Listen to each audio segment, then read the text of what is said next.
Adi Oladipo alongside Barry Jones and Darren Barker. A quick little spin around there, Barry. Here we are, gents. As I said, 3 sleeps away. We're hoping it catches fire a little bit. I mean, it doesn't need to, because we know on Saturday night it will. But you still want to see something happen. Yeah, like I've been saying, to sell this fight, just show the first fight. I think that's the secret. But also, you do want to see a little bit of dramatics, a little bit of circus, theatrics there, and you do want to see Conor Benn bite. I mean, once he bites, that's it then. I think that ignites Chris Eubank to wind him up more, and it can save him pumping. I think that's the secret. Good turnout, isn't it, Darren? Everyone's saying, how big is this? You only have to turn around and look, and you can see how big it is. The people have turned up, the cameras have turned up. I think everyone realises now we're on the cusp of something big. Yeah, and backing up on what Barry said there, this is big because of the names, obviously, but because of that first fight. The first fight was that good, and everyone there knows that this rematch is going to follow suit.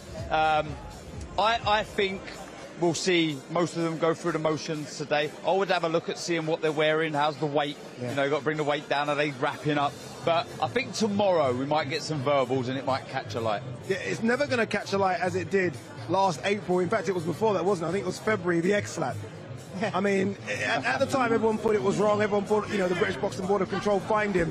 But it was perfect. It was perfect. Well, the perfect thing to sell the fight, with an egg as well.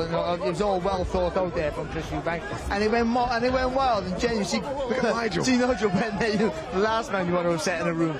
But I don't think the fight needed selling. But just in case, that blew it up. It really did. It was in all the papers and all the news stations. Everyone talking about that.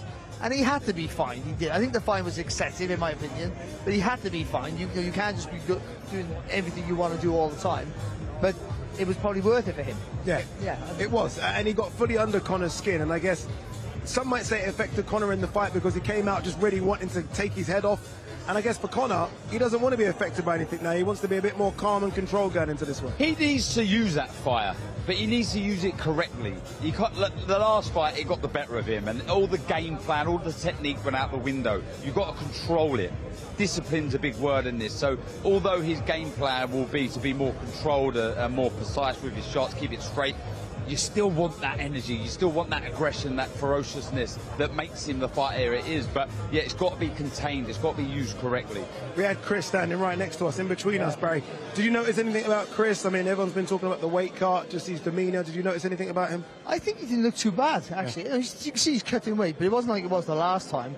So sometimes making weight, how you make the weight, it's always difficult, but if you do it correctly, and I think he's probably been more disciplined now, maybe he is generally going to make the weight.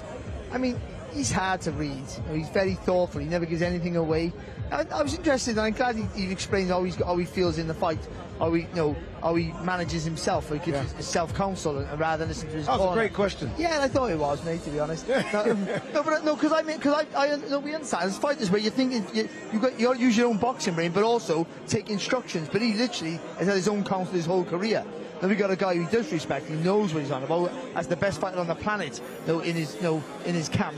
So you are going to listen to him. So, but how you manage that? Because in a high pressure situation, you just revert back to the side. But he looked confident. And I go back to what you.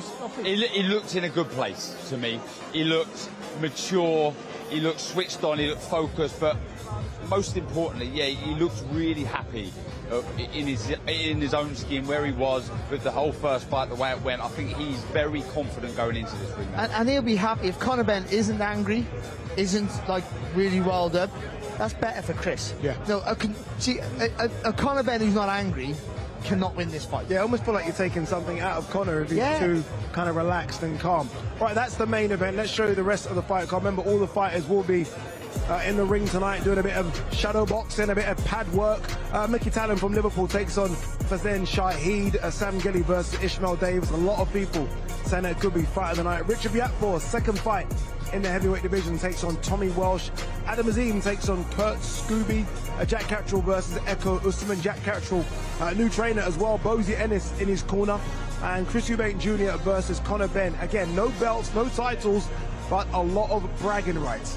All right, let's touch on the undercard a bit. Let's touch on Richard Viatfor. Yeah. Someone we haven't really spoken about much. Second fight in the heavyweight division. A lot of people felt like he was destined to almost do really good things in the cruiserweight division. Came up stuck against Chris Billum-Smith. Now has jumped up What do you make of him? Big enough to compete with the big boys? Big, yeah, I do. He looks solid, he looks really broad. And I think the move up to heavyweight will really suit him. We've seen how big of a puncher he is. And I feel sometimes when cruisers move up to heavyweight, it increases their power. Yeah. You heard him talk yesterday saying how much cruiserweight used to, take everything out of him. And you see him here last time out, first fight at heavyweight. Look how big his back is. Massive. He really is. And I think he's going to generate more power. I don't think the power and the moving up in weight is the issue for me with Richard Riakporhe. I think it's just working on the technique a little bit more. I think he's still quite raw for somebody who's been boxing for as long as he has. But yeah, I think a good addition to the heavyweight division. A late addition to this card is Kurt Scooby. Yeah. He's going to take on Adam Azim, also supposed to be Zaya Abdullayev. I think Kurt Scooby is a fantastic replacement. You know a lot about him, Baz. Yeah, I think it makes it more exciting fight. I don't think it's a harder fight for Adam, but it's a more exciting fight. I think Scooby, certainly since the defeat, has come back a better fighter, a more thoughtful fighter. And he's strong and he's committed, and when he throws that right hand, the way he counters with that right hand is a real dangerous weapon. And if he hits Adam with that, Adam could be in trouble, Azim. But I think ultimately, the speed, I know he has power, Adam Azim, but the speed is going to be a problem for Scooby. He likes to block punches coming forward and work off that. But with the bristling speed of an Adam Azim, it's going to be very difficult to fire, get the timing right. It's an intriguing fight in the 154-pound division. Sam Gilley takes on Ishmael Davis. British and Commonwealth titles up for grabs. Last time we saw Sam Gilley was way down on the undercard at Portman Road for that Justice Hooney Fabio Wardley fight. A disappointing draw for him. This is a great chance to prove that he's way above that level and how good he is. Yeah, look, Gideon Oniyene is a good fighter. Yeah. I don't think he's bad at all, so a draw's not the worst thing in the world. I think he underperformed and just didn't get going. Underestimated? Yeah, possibly, but I think he'll be fully focused and give 100% to beat Ishmael Davis, because he'll have to be. Ishmael Davis is a very good fighter, but me and Barry, we've watched Sam Gilley and he's tough as they come, but there's a lot of good technique there as well. Yeah, he's a good fighter, he is, and I think he's been frustrated because his career hasn't taken on. When he boxed Louis Green for the Commonwealth title, that should be for the British. He was English champion, the British title was vacant, and Louis Green was the Commonwealth champion. That should be a British title fight. So I think he felt hard done by from that, and frustrated that his career hasn't had the momentum that he would like. Now he has to fight against the guy who will fight anybody in Ishmael Davis, and a really tough guy. And stylistically, that it won't be the fight now, because Benn and Eubank will be for the undercard. I think that'll be the fight of the night. Could it be fireworks? And it's interesting to know who goes into that fight favourite. Yeah. Well, you've got to say Sam Gilley, because Ishmael's lost his last three, or even though Ishmael's boxing up at a level, as a good level, but there's still losses, and you have to remember that. And so Sam Gilley has boxed at a very good level and won. So I think you have to make him the favourite. Though I do have fancy Ishmael Davis to win. So I'm talking, out two sides of my mouth here. I thought you were going to say something else. I was. He was close there, Zanger. Before he says any bad words, let's go to Thomas Triber to get the show on the road. Ladies and gentlemen, welcome to the media workout for the ring. Unfinished business. Chris Eubank Jr. versus Conor Benn 2 this Saturday, November 15th at Tottenham Hotspur Stadium, London.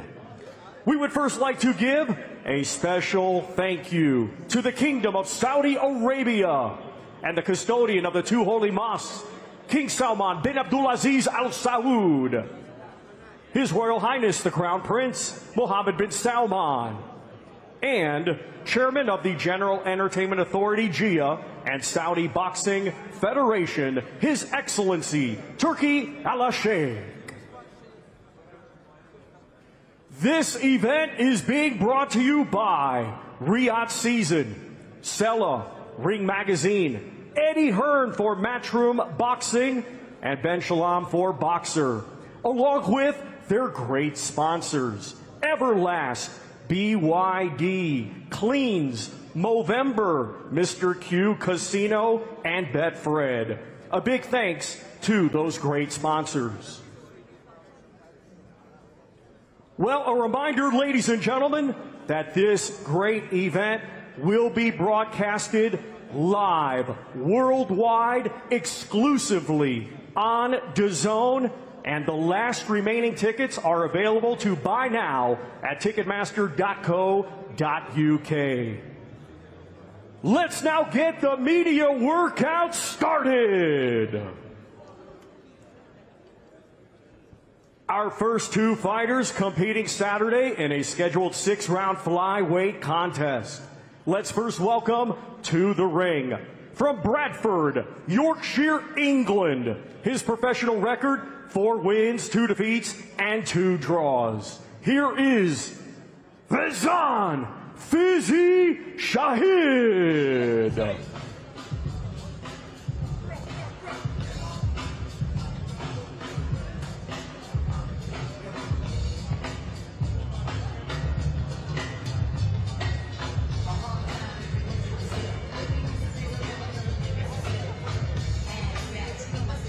Big ask for this man. Big opportunity as well, though, right? They say when there's no risk, there's no reward. It's a tough one for him. 4-2-2 is DAZN Shahid, and Mickey Talon's a prospect, a very good one as well. But who knows? This is what Riyadh season does. It gives you opportunities, and some take them, some don't. Yeah, so he's not a bad fighter. I think he's better than his record suggests.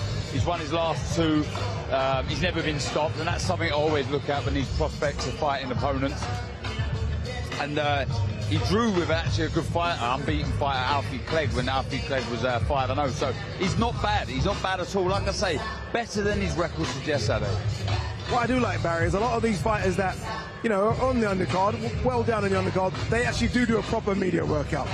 They come in there and they want to show because it's a great, again, they'll look around like this and they'll think, why not? Why not show what I can do in front of an audience? The truth is, they might never do this again. Possibly. So you've got to absorb it all and take it all in. I think, you know, it might be overwhelming at times, but you're going to enjoy this. This is for a boxer who might never get to those massive fights, this is a pinch me moment. It really, just this, forget about the fight Saturday, just this alone, doing this. I mean, some fighters don't, and people forget this at a lower level, don't box in front of this many people. Don't box in areas like this. You know, you're boxing in tiny little leisure centres for peanuts, and you know, it's an experience that money can't buy. And also an opportunity as well, because he has got a winning record, just to show people how good you are. And if you can get a win, as we've seen before in these Ring Magazine shows, winner stays on quite often. Yeah, and look, we've seen fighters come onto these Riyadh season shows, not even get wins, and perform and get another opportunity, right? So I mean, Josh Padley springs to mind, but that was very late notice. But look what it's done to Josh Padley's career. And I like that. I like the way it's transitioning slightly away from the Mayweather-Joe Calzaghe, where you're trying to protect that O, because I think it's down to your performance and how you leave everything in the ring, and if you do or not. And this man's got it all to do. He really has. Talon's a very, very good fighter. But the pot of gold, fantastic for this young man. And he's showing there, he's got good upper body movement, he looks sharp and snappy with the punches. I know it's only on the pads, but, and again, like you said, some are not going to do much in the ring, and others making the full use of his experience and doing a bit of a session. Yeah, exactly that. The worry for me, for Shahid, is at what range does he fight Talon? If he gets close, he's going to get busted up. If he's at range, the speed and the accuracy of Talon is very impressive. So that's going to be the tough thing for him, how he picks his moments. This is the thing, when you are a young fighter coming through and you don't have the amateur background or a big promoter, you get matched hard, because you're watching him in the ring here and you think, that looks better than 4-2-2. He looks good on the pad, doesn't he? And sometimes, you know, some people sign up with a big promoter straight away and get that luxury of being able to build their reputation and their audience, and others have to just break through. I mean, I go back to, put this to credit to Eubank and Benn. My big break was Eubank and Benn too. I was undefeated, but I had to fight an undefeated fighter. You know, so I came in as the opponent, and I get a win, and then you get noticed, and then your career takes off, hopefully. DAZN Fizzy Shahid.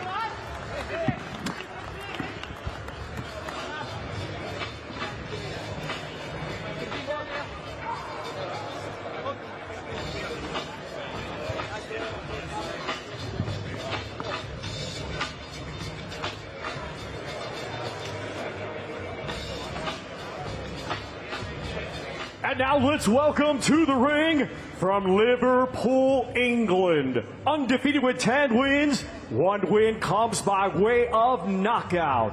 Ladies and gentlemen, here is Mikey the Omen Talon.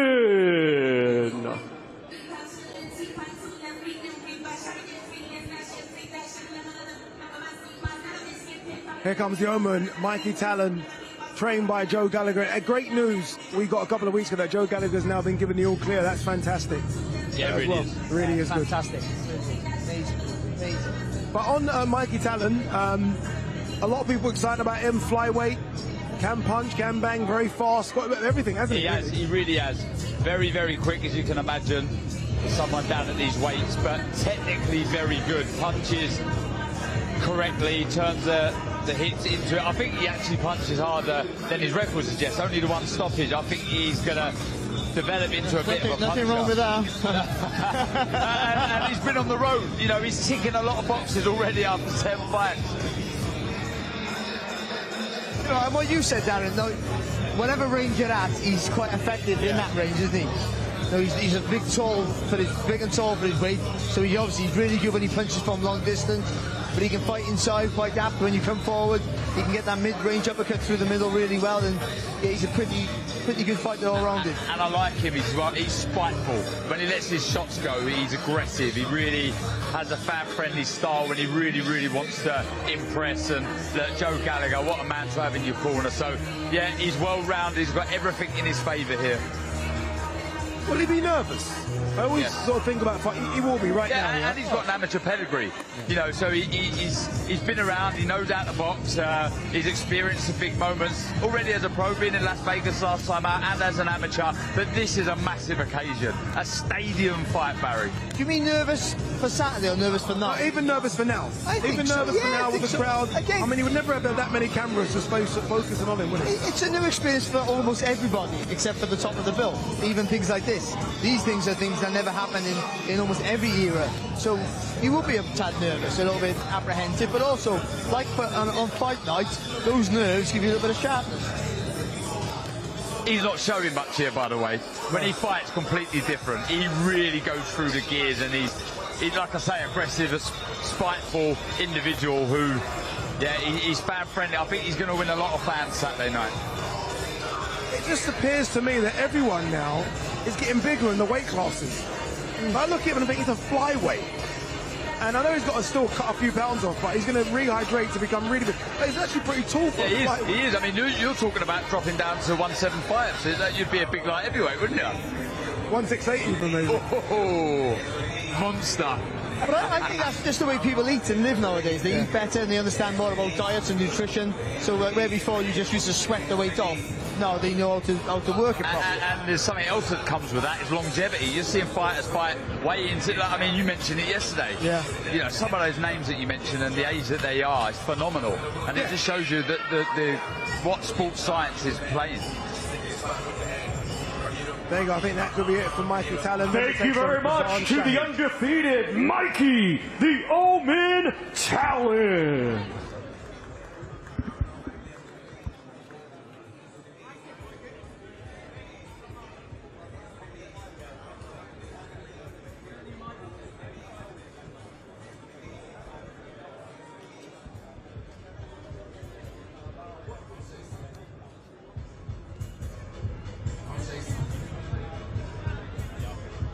Our next two fighters competing Saturday in a scheduled 12-round contest. It will be for the vacant British and Commonwealth Super Welterweight Championships. Let's first welcome to the ring the challenger from Leeds, Yorkshire, England. His professional record, 14 wins, 3 defeats. 6 of his 14 wins come by way of knockout. Ladies and gentlemen, here is Ishmael, the Black Panther Davis.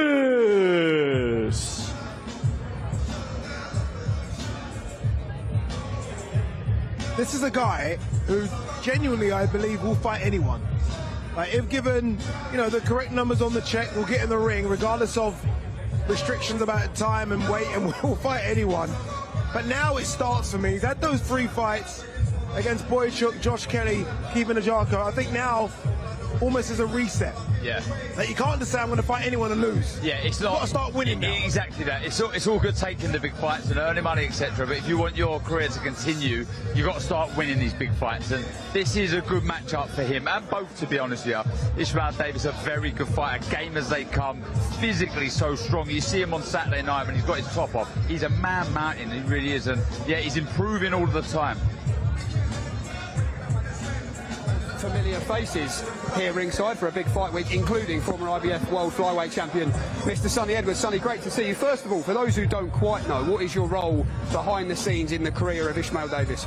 Well, I'm part of the management team. There is a couple of us. You've got Mark Bateson, who brought him into the pro game. Me and Lee Eaton as well. We work together with Ish, delivering him the opportunities. And look, no job too big or too small. Anything he needs, whether I'm putting in a spit bucket, helping out him with his kit, helping him with glove sponsors, anything and anything that I can do with my network and my 20 years of boxing experience. But yeah, for the most part, I'm the spit bucket boy this week. Well, listen, you're doing a great job. Let's talk about delivering this man opportunities. Look how his life has changed over the last couple of years. Wembley Stadium on late nights against Josh Kelly, Windsor Park in a big fight against Kevin Ajarko, and now here at Tottenham Hotspur Stadium for the British and Commonwealth titles. What do you admire about that attitude? Well, the conversation we had when he first asked me to be involved with his management, he went, look, please get me off the small hall shows. I don't want to go back to Ellen Road. Funnily enough, his last fight a month ago was back at Ellen Road. So I think that's perfectly fitted just for his British title shot to get back in the winning column. But look, Ish takes every single fight that's been put to him, from, you know, weights above 6 days notice to 2 weeks notice at world level to away in the corner against someone far experienced in Ajarko.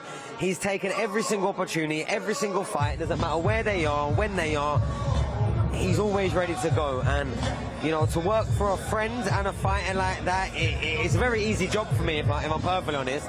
He will get in the ring, he will apply himself in camp meticulously every single time, and he gets in the ring and he puts his absolute all in. He's still learning on the job, he's still developing as a fighter. In the grand scheme of things, any boxer that's been in the ring less than 20 times is a what? A novice. He's a novice at world level, and he's been giving fighters that are meant to be way better than him absolute hell. Where the last time out I was shocked that we didn't win, if I'm honest, and even Josh Kelly, the first step up, I genuinely thought we won that fight. He puts himself in the position, and if he don't win the night, I think he wins the heart of the fight fans. The organic support he has from people up and down the country, around the world, you can genuinely feel it and see it. And to be a part of his team has been a pleasure, and I'm rooting for him. And if he ends the year as British champion, he's put all of those steps right, and I have full belief, and so do the rest of the team, that he's going to do just that on Saturday night. Best of luck this week, Sonny. Will we see this man back in the boxing ring next year? Who knows? Sonny Edwards there with Jamie Ward. Sonny Edwards, who there are whispers about him maybe making a comeback. Maybe. I don't believe it. You don't believe it? You got to shift a couple of pounds there, man. A couple.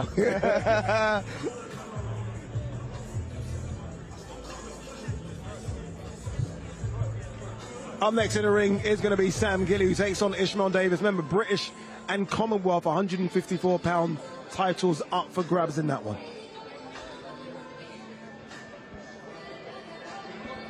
And now let's welcome the defending champion. From Walthamstow, London, England. His professional record consists of 18 wins, just 1 defeat, 1 draw. 9 of his 18 wins come by way of knockout. Ladies and gentlemen, here is the reigning and defending Commonwealth Super Welterweight Champion, Sam Magic Man Gilly. Who else is called the Magic Man? Malinaji. And Antonio Salva. Well done. Sam Gilly entering the ring now. Sam Gilly's got so much support, and he's brought the biggest support here with him as well. There isn't anyone in this building more famous than the man I'm going to bring in to the set now. International Good superstar. to see you, man. How are you? How are you, Ollie? How you guys? Good to see you. Really good, mate. Really good, yeah. Excited or nervous for Sam? bit of everything really. I think for Sam, he's worked so hard. So to come here and be a part of this massive card, you know, he's fought a lot at York Hall. Yeah. So this is the biggest fight of his career right now. Yeah. And he looks hungry, he looks, I don't know, he looks a different Sam this week. A bit more motivated? Motivated a bit more? Yeah, and I think he's motivated. I think being at Tottenham, he's a big Tottenham fan. Like I said, I just got to the hotel now, he just looks different. He looks focused. The last fight, he didn't look dialed in enough. I think this fight, he looks good. First off, you're looking fit. Well, when you fighting? I mean, I train a lot. I love boxing. I watch a lot of you guys on TV. Maybe one day, you know, the Misfits thing, you never know. He's in. You never know. Ollie, quickly, Joking. with Sam, you've seen him in the gym, away from the technique side of things and tactical side of things. With his temperament, what's impressed you most? You know what? When he's dialed in and he's in, like most boxers, when they're in their camp and he's there, he's so disciplined, so focused, and the environment in the gym is just fun. It's fun. It's bubbly. That's why we're all here tonight. You know, he just wants it.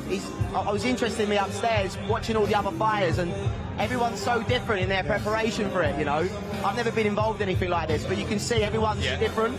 Sam he wants people around him. He wants that fun, and when it's like that, you get a dangerous Sam, and that's what I'm really excited about. This is what Sam was like when he beat Louis Green. This is what he was like when he beat Jack McGann. So he looks dialed in this week. His weight looks good. He looks fresh. He looks sharp.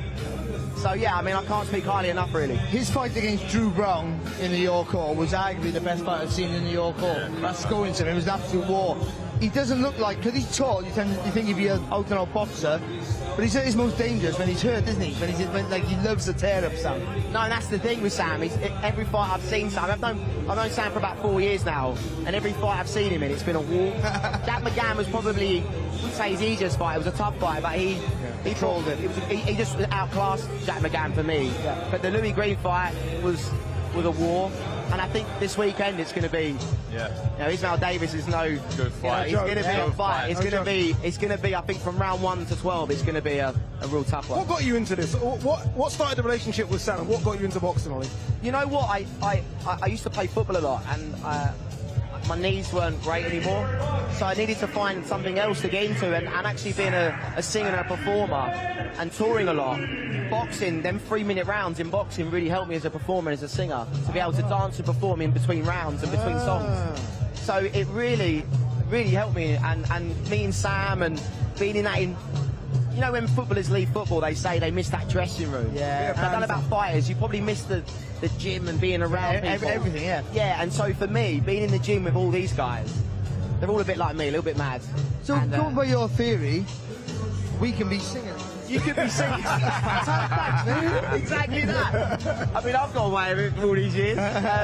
But no, that was how we formed a relationship. And I'll be honest with you, when I first walked in the gym, I thought, Bit daunting. I'm not sure about this. I mean, it completely took me out of my comfort zone.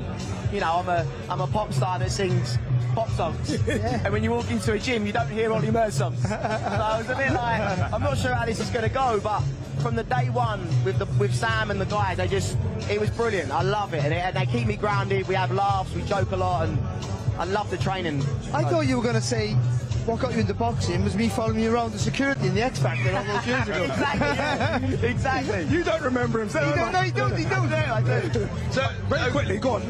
I was going to say, so with the dancing then, I guess watching you in the gym, you must be a bit of a mover. You know what? I thought my footwork would be good. And that's what Sam said to me. He said, mate, what we need to work on is your footwork. And he goes, be fine with you because you're a really good dancer. And that's probably for me, learning boxing, it's all good throwing your jabs and your right and your straights, but it's the footwork for me which was really hard. So actually, no, I was awful at it. Barry can't sing either. Before I let you go, Eubank, Benn, who nicks it? What are you thinking? You know what? I'm a bit of the underdog for me. I've always been an underdog in my own career, and I just really would love to see Benn win. One apiece. And I don't know. Again, you watch things on social media, you can't read too much into it. Yeah. You know, they're two great fighters, two different styles, but what I love about Benn is just something, he just looks more dialed in, something different in his demeanour, I think. Yeah. And I met Conor about a year ago now, before the first fight, and he was just such a humble, lovely guy, and I just thought, he came in the gym again, I thought it was Conor Benn, you know, he's got this sort of aura about him a little bit, and I thought, oh, what's, you know, how's he going to be? But he was so lovely, come and spoke to me about boxing and made me feel really welcome, so yeah, I'm Team Benn. Ollie, top man, coming to a Misfit screen soon. Just try that. Ladies and gentlemen, this Saturday, the big boys of boxing will be in action. Our next two fighters will be competing in a scheduled 10-round contest for the vacant Commonwealth Silver Heavyweight Championship. Let's first welcome to the ring from Brighton, England. He is undefeated with 16 wins. 9 of his 16 wins come by way of knockout. Ladies and gentlemen, here is Tommy Hellboy Welch.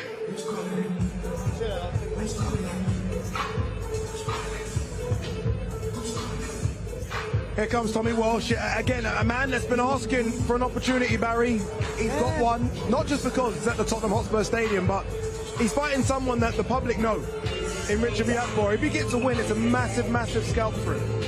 No, it really is. And you know, to be fair, if he's screaming for a big fight, then he really has. And you know, I've covered quite a bit of his career, and he's a really clever boxer, this Tommy. I don't think he's not naturally big enough, I think, for the big heavyweights. But getting Riakporhe now as a new heavyweight, you know, only his second fight in the division, no, might be the right time here for Tommy Walsh. If he got his dad's toughness, then he got a really, really good chance. I mean, at some point he's going to have to be able to have Scott Welch's toughness. It'd be interesting to know what Scott thinks about that. All right, let's hear it from Scott Welch. He's ringside with Jamie Ward. Yeah, here ringside with the Brighton Rock, of course, former British Commonwealth and WBO World Heavyweight title challenger, Mr. Scott Welch. His son, Tommy Welch, in action, of course, on Saturday night. Scott, great to see you. How's your son looking? How pleased have you been with training camp and how everything's gone? I'm very pleased. I'm very pleased. We're in a great place and we'll be ready. As we said, we'll be ready. You built up nicely to 16-0, but why would you believe now was the right time to really go for it and take the leap of faith? Well, I think we've been ready for a while, but you know, the opportunity has come up to be on this show, so it's been hard for us to get on these shows. You know, we've been trying and being kind of like come up against one thing or another, and it hasn't happened, so now it's all fell into place, and we're in a good place. We're ready. Listen, you've been to the top of the sport, but how do you control your nerves when you're watching your son fight? Listen, I'm a trainer now, not a father, so it's good. I can deal with that. I deal with it all the time. And in terms of what is in front of you as well, Scott, Richard Riakporhe's second fight up at heavyweight. Billy Nelson, a trainer you know well as well. What do you know about the challenge, but more importantly, how do you see your son coming through this fight? Listen, what we're dealing with in Richard is a lot of experience. Good, strong man, moving into the heavyweight division, but he's 35 years old. I don't know many heavyweights that come into the game at 35 years old. Yeah, he's sparred Bacoli and he's sparred this one and sparred that one, but on Saturday night you will see exactly why at 35 years old coming into the heavyweight division ain't the best idea. Scott, love to see it. Great to see you. Best of luck this weekend. There you go, Tom Welch. There you go, Scott Welch with Jamie Ward. Always speaks well to Scott Welch. For everything he did in boxing, and not overachieved, but I think he really went to the highest of the highs. I mean, that scene in Snatch where he knocks out Brad Pitt and Brad Pitt floats in the air. I mean, come on, that was just fantastic stuff. It was. It wouldn't have happened in real life, though. Tell you that much. I mean, when he had to box Henry Akawandi for the world title, that was what a nightmare he was. Yeah. What a nightmare acting one day was. You're right. Wasn't he? Like a massive body, he had a body like a box, and like an arms as long as a motorway. It's unbelievable. Incredible. All right, that was Tommy Walsh. Let's bring in his opponent now, Richard Riakporhe. And now let's welcome to the ring, from Walworth, London, England. His professional record, 18 wins, just 1 defeat. 14 of his 18 wins come by way of knockout. Ladies and gentlemen, here is Richard the Midnight Train Riakporhe.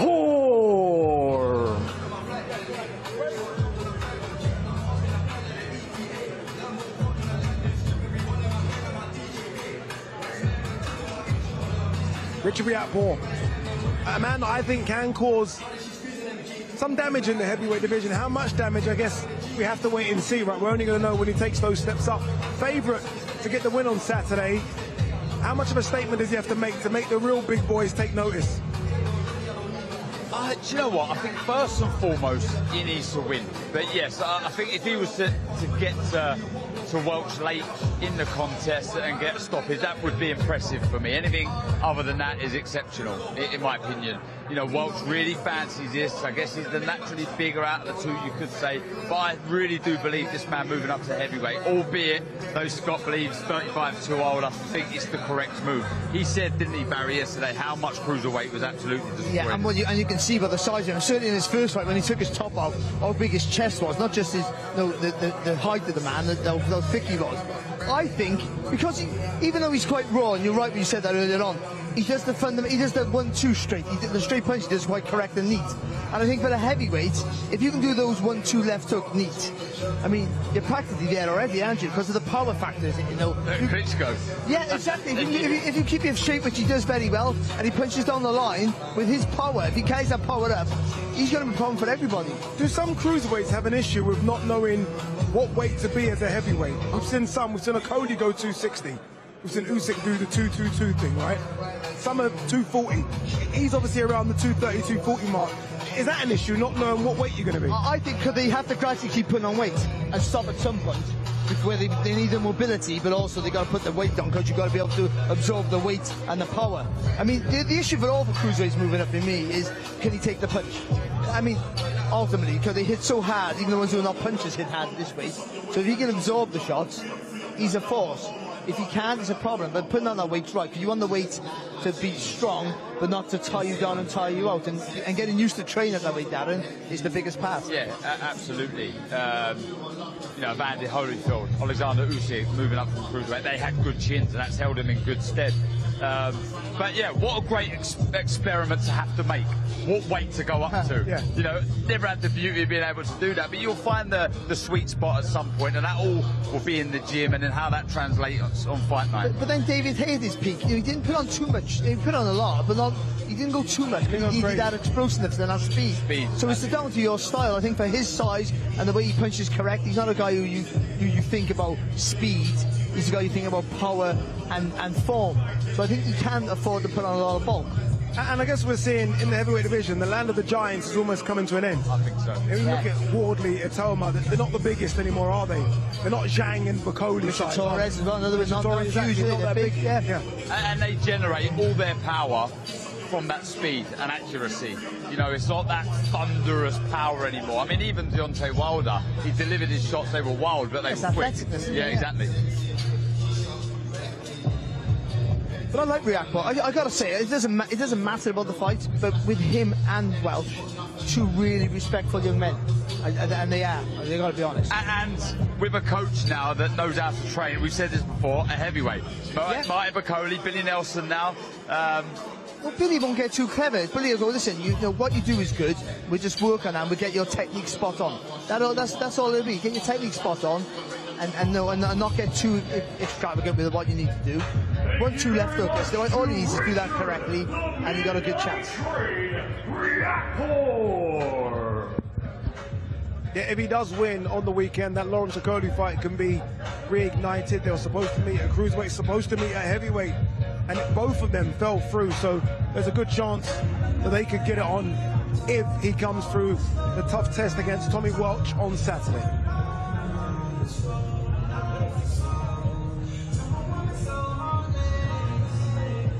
Him just doing the photos, doing the usual stuff as you should do. Again, Darren mentioned trained by Billy Nelson, who has Martin Bakoli in his camp, so that's good sparring. I mean, if you want to test yourself as a heavyweight, I guess going toe-to-toe with Bakoli. It's quite big, isn't it? You'll soon find out if you're ready for the heavyweight division. You mentioned that Okoli fight. I think that's a better fight at heavyweight. Yeah. The reason I say that as well, two huge cruiserweights that would have been struggling at cruiserweight. So now they haven't got to worry about their tank or their engine. They can just let shots fly. Indeed they can. Getting very, very busy next to us now. Again, more people turning up, and this is 3 sleeps away from Saturday, Tottenham Hotspur Stadium. Chris Eubank Jr. versus Conor Benn 2. All right. Let's continue with the action. It is Kurt Scooby up next. Let's throw it down to Thomas Schreiber. Our next two fighters competing Saturday in a scheduled 12-round contest. It will be for the vacant WBO Intercontinental Super Lightweight Championship. Let's first welcome to the ring, coming to us from Duarte, California, USA. He brings a professional record of 18 wins, just one defeat, with 16 of his 18 wins coming by way of knockout. Ladies and gentlemen, here is Kurt Scooby.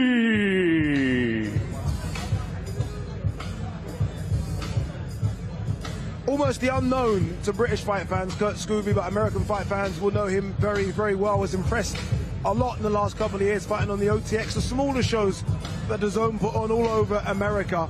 And he took this opportunity with both hands. Says you don't need to get ready when you are ready. Be interested to see what he can do, Darren. Yeah, saying all the right things yesterday, and me and Barry pointed out he's a good fighter and he's improved a lot since that one single defeat. He's a big, big puncher, physically very strong, and like I say, what I was hearing, look at the shape of the man. Incredible, and he's going to have to be Barry, because Adam Azim's a very good fighter. Yeah, a bit of a show off as well, like taking his top off. No need for that, to be honest. I didn't take my top off, did I? I mean, he's good. He does the fundamentals quite well. Like I said earlier, he's massively improved. And that right hand of his, the timing of that right hand more than the power, is a really good weapon. All right, so many keen observers at ringside. Obviously, Shane McGuigan here alongside Adam Azim, and he is ringside with Jamie Ward. Yeah, of course, trainer of Adam Azim, Mr. Shane McGuigan in the house as well here this evening. Shane, great to see your opponent change due to face Daryl Abdullayev in the build-up to this one. How pleased were you with how Adam accepted that and moved straight into this fight, new opponent? Yeah, I mean, this is a completely different fight to Abdullayev. I mean, Abdullahev's been a world champion, this guy hasn't. But he's equally as dangerous and will pose a lot of problems. So, yeah, you see him there, he's a well-muscled lad, he's a good athlete, he used to be a good NFL player apparently when in his youth. So, sometimes when they're not that credible in boxing, they can still cause problems because of their athleticism. So we got to be switched on, but Adam wants to be the best in the world. That's the most important thing, and you know, you got to get past all comers, and this guy will be no different. How pleased have you been also with how he's handled this week so far? Kurt Scooby's had a little bit to say. We hear there was maybe a little altercation in the hotel, but that's a new challenge in itself, isn't it, I suppose? Yeah, this is a nice challenge that you have to go for it at this level before you reach world titles, you know, so I think he's a couple of fights away, 1 or 2 fights away from being a world champion, and you know, it's nice to get a loudmouth American, and you know, you just got to go out there and not allow, you know, not play into his hands, got to go out there and do what he needs to do and get the victory, and I believe he will. 23 years old, 13-0. What percentage change do you think we've seen of Adam Azim in those 13 fights? I think, like, from a boxing standpoint, he's nearly there. It's just experience. You know, he's going to progress as when he fills out into maybe 147 as well. I think you're probably going to see the best Adam Azim when he's 147. But he's a frightening talent. I've been banging on for a long time about how good this kid is, and you know, hopefully Saturday night, new audience to DAZN, you guys get a chance to witness it. Just finally, big fight, of course, to take care of, but Dalton Smith, that's the fight that's been spoken about for so long. He's in a world title fight against Sabril Macias next year. All going well. Could we see it next year? 100%. It's a fight that needs to happen, you know.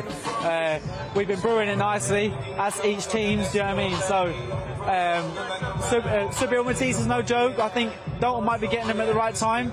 I think he needs to make a dent on him early in the fight. Not go looking for it, but I think if he makes a dent on him, he can allow the fight to be boxed at his pace. And I've got full confidence that Dalton will win. And then that just sets up an even bigger matchup down the line. Oh, man, Shane, good luck this week as well. Good to see you.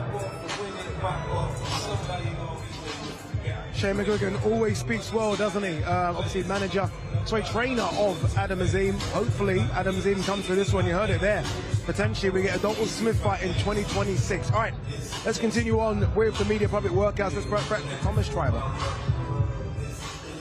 And now let's welcome to the ring, from Slough, England, undefeated with 13 wins, 10 of his 13 wins come by way of knockout. Ranked number 10 by Ring Magazine, here is Adam the Assassin Azim.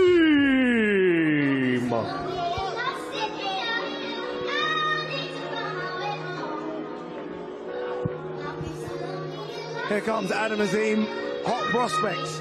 Really is. A lot of people have been talking about this young man for a couple of years. And let's see what he can do against, again, a different type of proposition in Kurt Scooby. Someone that's going to come and bring it to him. Not going to stand off. Someone that's maybe physically stronger than him as well. Let's see what he can do against that type of opposition, Darren. Yeah, and I think he wants to get in there with all sorts. He understands he's learning and wants to tick the boxes, wants to gain that experience, yeah, but he carries frightening speed, he really does. Not just with his hands, but his reactions, his speed of foot, and it generates so much power from it. His confidence is through the roof, and rightly so. Last time out against Lipnitz, I thought he was very good, to systematically broke Lipnitz down, and the shot selection, the uppercuts, the hooks, I mean, every single shot in his artillery, a very impressive fighter, Barry. Yeah, well, I think when he won the European title, he stayed at that level for a couple of fights, and I think that gave him the apprenticeship that you need. It doesn't matter how many fights he had, the apprenticeship you need to move up to the next level. Against Lipton, it's just world class, but just maybe slipping off it a little bit. We always thought that he would win, but not in that sort of fashion. To stop him to win was okay. You expect that. To stop him was a statement. And the way he just blasted through him at his own pace. And I think that's going to be the biggest problem here for Scooby, is how he deals with the speed and the power within that speed from Adam Azim. So he's not just fast hands, he's thoughtful, isn't he? He takes time to pick his shots, he doesn't just throw. He's not like Amir Khan, who was brilliant, by the way, but Amir Khan was blind speed, 100 miles an hour.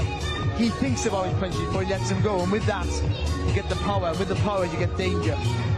Barry pointed it out as Adam got into the ring, Darren. Physically, you look at his back, and he's putting on size as well. Obviously, he's maturing at 140 pounds. He's clearly going to go up to 147 sometime soon, but physically, maybe he's got enough to kind of push Kurt Scooby back. Maybe it isn't just a boxing match, yeah. Maybe he can compete physically. Well, we just heard there, Shane McGuigan saying the best Adam Azim will be at 147, and you can see with the frame that he has, just quite technically, I think an issue for Scooby, not just the speed comparison, but he fights out of an almost a Philly shell, and he carries the lead hand low, and I think someone with the hand speed of Adam Azim, that could be dangerous, because he'll stab the jab into the body, he'll look for the rear hand over the top, and yeah, I mean, again, I keep saying it all the time, but the speed that this man has, we don't know about him as a full package as world class, but I'm telling you now, the speed is world class.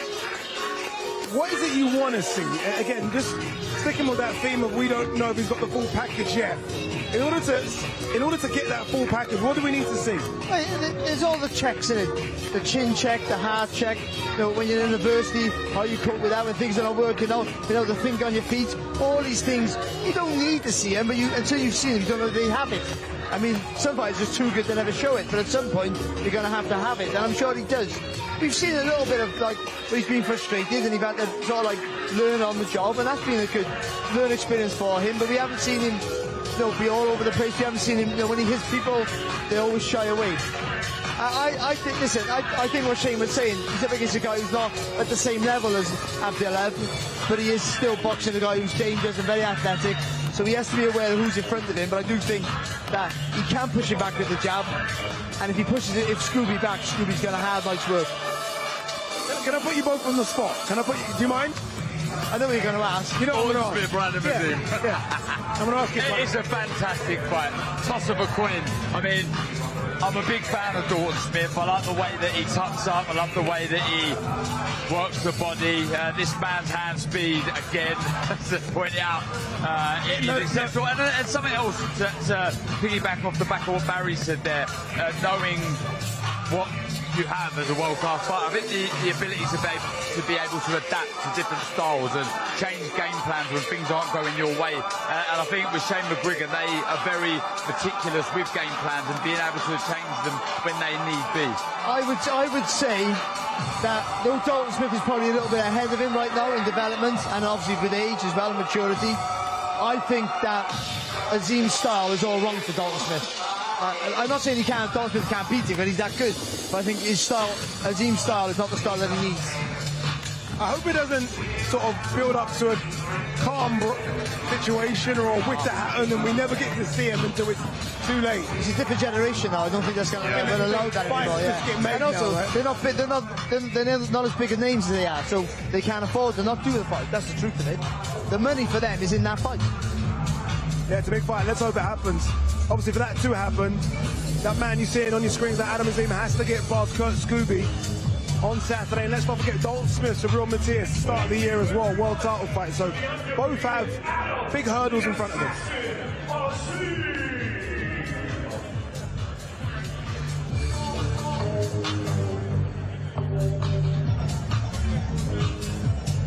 Again, lapping it up as he should. The photographers are there. But very, very good fighter, Adam Azim. I'm happy he's on this card as well because his last fight in the undercard of the Callum Simpson fight got pulled. So it does feel like we haven't seen him for a while, Adam Azim. And like I said to him yesterday, it was so good when I was watching the Conor, Benn, Chris Eubank Jr. first fight back, and you can see him a few rows back, Adam Azim, and now he's here, he's on the bill, he's fighting, he'll want to turn some heads. You know, these guys, as good as they are, and they're striving to be world champions himself and Dalton Smith, to name the other one, they still want to be building that big fan base. Indeed they do. All right, it's time for our chief support. Let's go back to Thomas Schreiber. Our next two fighters competing Saturday in our chief support in a 12-round contest. It will be for the WBO Global Welterweight Championship. Let's first welcome to the ring the defending champion from Nottingham, England. His professional record, 22 wins, just 1 defeat, with 8 wins coming by way of knockout. Ranked number 10 by Ring Magazine, here is Echo the Engine Essuman. By the way, as Echo Essuman is making his ring walk, there was a bit of commotion ringside between Adam Azim and Kurt Scooby. It's got emotional between these two all week, and it's going to be fiery throughout the rest of the week. We're all waiting for heat between Eubank and Benn. The heat is now there between Adam Azim and Kurt Scooby. Hopefully we get a word from Adam Azim with Jamie Ward to find out exactly what happened there. A lot of fire between these two boys. Well, Scooby was waiting for him yesterday, wasn't he? When he was on the stage, waiting outside, waiting for him to walk down and had to be separated then. But that's then. It looked like it was a little bit of a verbal exchange and some pushing going on as well on the camps. All right, let's see if we can find out exactly what happened. Jamie Ward was in the mix. He's with Adam Azim now. Jamie, what was going on there? Yeah, certainly a little bit of commotion there, Adam, when you were making your way out of the ring with Kurt Scooby. Just tell us what happened from your perspective. He just standing there saying, I'm the bigger guy. Those monsters ain't going to do nothing. Most of these champions, Terence Crawford, Canelo, you got Javante, you got Ryan, they all knock people out with muscles. They've never been muscly, so his muscle ain't going to do the talking on Saturday. How is it changing your excitement for the opening bell on Saturday from what he's been acting and how he's been saying this week? I can't wait to smash his face in on Saturday, but look, I'm very calm. He's a bit of a guy, he's alright. Do you know what I mean? It's like Scooby-Dooby-Doo. There's a guy, there's a character called Scrappy. He's a scrappy one. I'm the calm one. I do my job on Saturday night. Does it change how you want to win the fight then? You say you want to punch his face in. Is this about making a big statement and making an example of that behaviour as well? My statement is to make a big statement on Topman, but I'm going to punish him and take him to deep waters. Okay, Adam, wish you the best of luck with Saturday night. Back to you guys. Love it. Absolutely love it. You rarely, if any time, I don't think I've ever seen emotion from Adam Azim before. Jamie Ward, a great job there in getting that one for us. Let's focus on what's going on in the ring. Echo Essuman, obviously big opportunity for him against Jack Catchell, coming off that incredible win against Josh Taylor, and this is the reward. Yeah, and rightly deserved. Someone like Essuman, because he's not knocking people over left, right and centre, he goes under the radar. But his work ethic in the ring itself, he trains hard for sure. His work ethic in the ring, in the British boxing, is second to none. He is an absolute machine. He just not coming forward, but with intelligence, he's not thoughtless. He thinks about his work, doesn't he? Yeah, do you know what? I'm interested to find out on Saturday night who stylistically this favours better. You've got the engine in Essuman who does not stop working, and then you've got Cattrall who likes to sit back and walk fighters onto shots. Who's this going to play into better? I would say always for Cattrall, someone coming on to him, always what he wants, because he's a thoughtful fighter who likes to control the pace.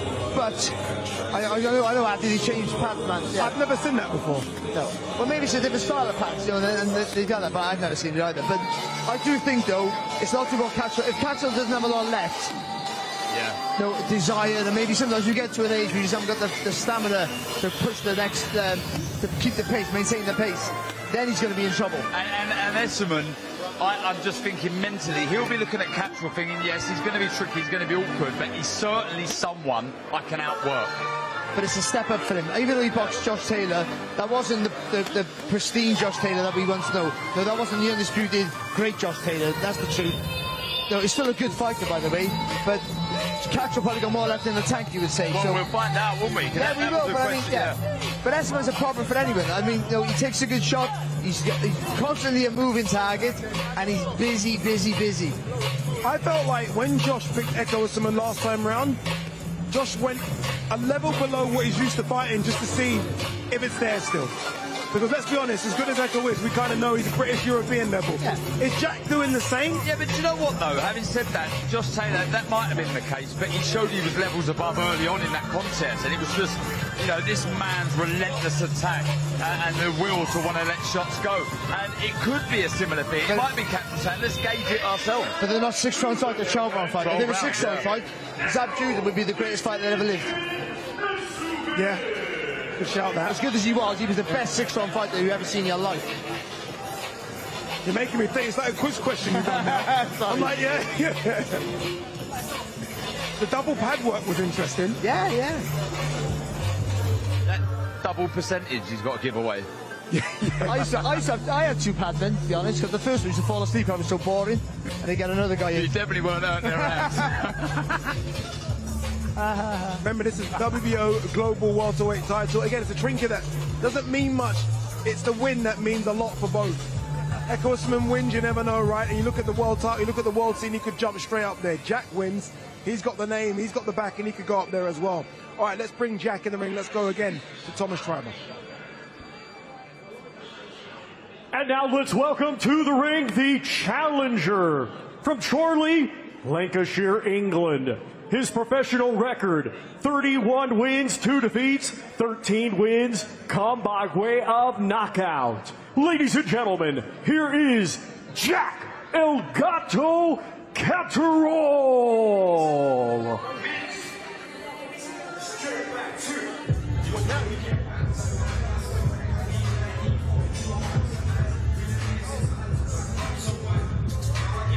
Here comes Jack Cattrall, who has changed a lot. He's relocated, he's moved to the States, he's changed trainers, he's now with Bose Ennis, the dad of the great Boots Ennis. He wants to prove that he's not a boring fighter, that he can get the victories, he can get the big wins. And I love the fact that he's decided, you know what, I'm gonna separate from a 10-year friendship, if you like, 10-year relationship with Nigel Travis and Jamie Moore, and bet on myself a bit here. Ambition, shows huge ambition for me, and that's what's required when you're at these latest stages of your career. How much do you still want it? And that sacrifice shows it all. All right, let's hear from his new trainer, Bose Ennis. He is ringside with Jamie Ward. Yeah, Bose, great to see you. First time in the UK for you, I believe. How are you enjoying it all so far? Man, beautiful. Great time, man. The plane ride was nice and everything was nice. Yeah. In terms of Jack Cattrall, you've not had lots and lots of time together over in Philadelphia, but how happy and pleased have you been with how he's responded to things so far? When he first came down, he came down when they called me up. He just wanted to come down and work out, you know what I mean? And I guess that he loved what he's doing. So his manager had texted me and called me up this year and said, how would I like to work with Jack? I said, yeah, Jack's a pretty good, nice guy, you know what I mean? There's a lot I can teach him, just like that. So that's how they said they was going to pick between me and Bomac, so he picked me, so. You've worked with a lot of great fighters, including your son, of course. What do you admire about Jack Cattrall as a fighter and his ability? His work ethic. He worked real good, you know what I mean? He do everything I tell him to do, man, and he's a great person, man. That's all I can say. How far do you still believe Jack Cattrall can go in this sport, Bose? I think Jack can go to the top. All he got to do is put some more of my stuff into him, because it take a little time to catch on to what I'm teaching him, But I think he's going to be pretty good. What do you want to see in the ring from Jack on Saturday? Saturday, I want to see Jack to go out there and do everything behind the jab. Set everything up behind the jab. And then move your head, catch the shot sometimes, don't move too far back. Go out to the side, you know what I mean? Fake those sometime in and out, you know what I mean? And just be Jack, I think we can expect a more aggressive version of Jack Cattrall perhaps under your tutelage. Say it again? Can we expect a more aggressive version of Jack Catterall, do you think? That's what I want him to do. You know what I mean? I want him to press right behind the jab, though. Everything behind the jab. Go forward, set his punches up, and just don't stay in front. Because a lot of times Jack got to have it of staying in front after you throw the shots. Just finally, Bozy, do you believe we see the big one, hopefully next year, between Jerome Boots Ennis and Virgil Ortiz? Boxing needs to see it. Do you think we see it? Well, the way it seemed like, you know what I mean, they don't want to take the fight, you know what I mean? But, you know, we can move on, you know what I mean? Well, we want the fight because I think that's a great fight for both of them. Virgil's a great fighter. You can't take it away from him. He got good people behind him, you know what I mean? So we'll see. How special is your son? How do you believe he would win that fight against Virgil Ortiz? Boots? How do you believe Boots would beat Virgil, yeah? I think what happens, if Virgil, as good as everybody say he is, you'll see Boots go to another level. You know what I mean? They didn't see nothing yet. They didn't see nothing yet, you know, because he be working with heavyweights, light heavyweights, and he be stopping them. Thank you, Bozy. Good luck with Jack this week. Thanks for your time. Yes, sir. I was like, come on, Jamie, ask him that Boots question. I was like, come on, don't you let me down, don't you let me down. So that's the fight we want to see, isn't it? Let's be honest. I mean, there are two massive fights in America for me. That one, Boots versus Virgil, and there's a lot of talk now about Tio versus Shakur. On, you know, cards on the table, Boots versus Virgil. I love it. I want to go with Boots, though. Boots. I just think the skill against the ferocious physical strength of Ortiz. I think the speed Great and matchup, isn't it? Yeah. I tell you what, Virgil's more than just power though. Yes. And he showed that against Mazrimov. He can box really good. But again, I'm with you. I think Boots is more versatile. That gives him a slight edge. It's a great fight though. It is a great fight. So many great fights coming up, including this very, very special card, November 22nd. Live, only on DAZN, November 22nd, The Ring 4. In boxing, gold is everything. And on this night, every fight feels like a main event. David Benavidez, the undefeated Mexican monster, defends against Anthony Yard, London's heavy hitter. A warrior who's gone toe-to-toe with the best and has the power to end anyone's night early. But the action doesn't stop there. Devin Haney, a two-weight undisputed king, chases history in yet another division versus Brian Norman Jr., the undefeated champ. While Bam looks to unify more of his division if he can break Fernando Martinez. Plus, Abdullah Mason and Sam Noakes clash at lightweight for the WBO title. This is more than a fight night. It's 4 world titles in 4 different divisions. It's the night of the champions. The Ring 4, November 22nd. Watch only on DAZN. That Ring 4 card, honestly, is incredible. You know when it's incredible? When you only can see a small picture of Jesse Bam Rodriguez, who's arguably pound for pound number 5. November 22nd, Ring 4 Night of Champions. And then December 27th, Ring 5 Night of the Samurai headline, by arguably pound for pound number 3, Inoue versus Picasso. Junto Nakatani on that card as well. The plan is they both win. They meet sometime next year, which is going to be incredible. And talking of incredible, Amanda Serrano coming off that defeat to Katie Taylor. She's back in straight away with something that she knows very well in Cruz. That fight, January the 3rd. Loads coming on DAZN. All right. We're hearing Eubank's a bit late. Yeah, boss. No, yeah. But I got some of the beat, so, you know. Wasn't Conor late yesterday? Yeah. I see what's going on. Okay, I see what's going on. Conor's in the building, though. We are hearing that Conor Benn is in the building. What have you made of the workout so far? Yeah, it's been nice. Enjoyed it. I mean, do you know what? From what I've seen, you've got fully focused fighters there that are ready for Saturday night, and I like that. You know, I mean, they're going through the run of the mill here, which they usually do, but I like the mannerism, I like the body language. They're excited, aren't they? They are excited. They understand the opportunity. This is a massive event. Tottenham Stadium, Saturday night, it's going to be fun, they're going to be banged out, it's going to be something special, and they're all thrilled to be a part of it. All of them have smiles, you're right about the excitement, but the one with the biggest smile for me is Sam Gilly. Seeing him going around, and obviously there's 2 reasons, Ollie Murs, but fighting at your What did Tottenham he Hotspur. say yesterday? This is my city, and I'm not going to lose. What he said, right? Tottenham Hotspur fan, and they're fighting in And Tottenham. also, like I was saying earlier, I think he's had a quite a frustrating period where he should have boxed for the bigger British title against Louis Green when they boxed a while back, and then he's just lost momentum with injuries and just not being able to get a TV date for a long time for it. and always get the opportunity. And then when he got the opportunity in Ipswich, he underperformed, in his opinion. He got the draw, but it wasn't a loss, that's the main thing. But now we feel he got a point to prove, and that frustration sometimes can manifest itself into anger, and also sometimes a brilliant result. And I hope for him, he needs to be at his best against Ishmael Davis, that's for sure. And I do think, for the undercard, that's the fight of the night. We saw Jack Cattrall just doing a little workout. We heard from Bozy Ennis. What does Bozy need to add to Jack Cattrall?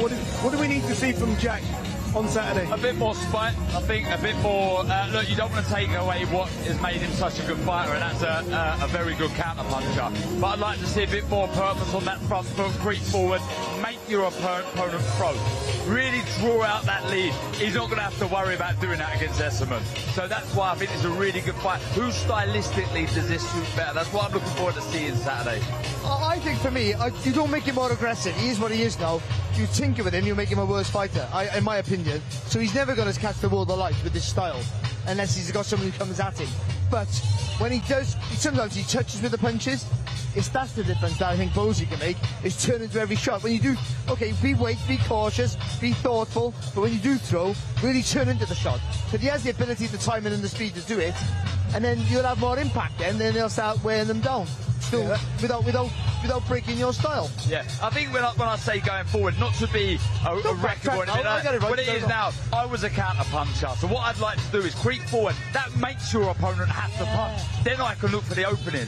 If you're taking a step back, it might make them a little bit reluctant to throw the shot. But if you're in front of them, they have to throw.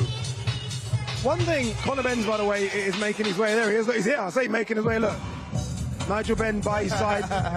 I think he's seen himself as well. He's seen himself on the big screen. Don't run now, Conor. Don't run. We've seen you.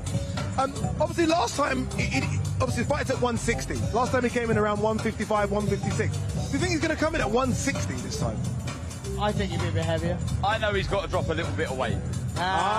See, inside information, ladies and gentlemen. That's good, though. Yeah, I think so. See, being tight at the weight, people think it's a bad thing, it's a good thing. It gives you that edge, doesn't it? I mean, it makes you a little bit of a meaner person. If everything's too comfortable, you're eating a little bit more. It sounds silly, but you won't try as hard in training at the time. And he's fighting as a middleweight. He's not fighting as a welterweight. So do it how a middleweight would do it. But you got to be putting on too much weight. It's no good for you. If he comes in 158, whatever the weight is. You just got to get it right for him. Would he have felt Chris Eubank's strength and felt like, okay, maybe I need to kind of get those 4 or 5 pounds that I gave away? Well, I've no doubt he would have, but that may be a thinking here. Maybe get a bit bigger. You're naturally going to grow into it, Barry, aren't you? Anyway. Yeah, but he needs to be explosive. We talked about it earlier, didn't we, with the heavyweights, about putting on the weight the right way. Explosiveness and speed is going to be his friend, not strength.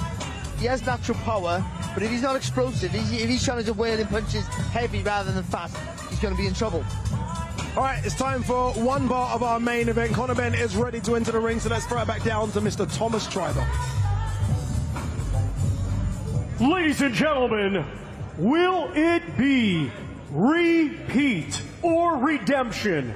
Our main event this Saturday is a rematch scheduled for 12 rounds in the middleweight division.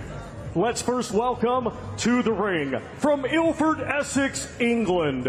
He has a professional record of 23 wins, just 1 defeat. 14 wins come by way of knockout. Ladies and gentlemen, here is the former WBA Continental Champion, Conor the Destroyer Benn.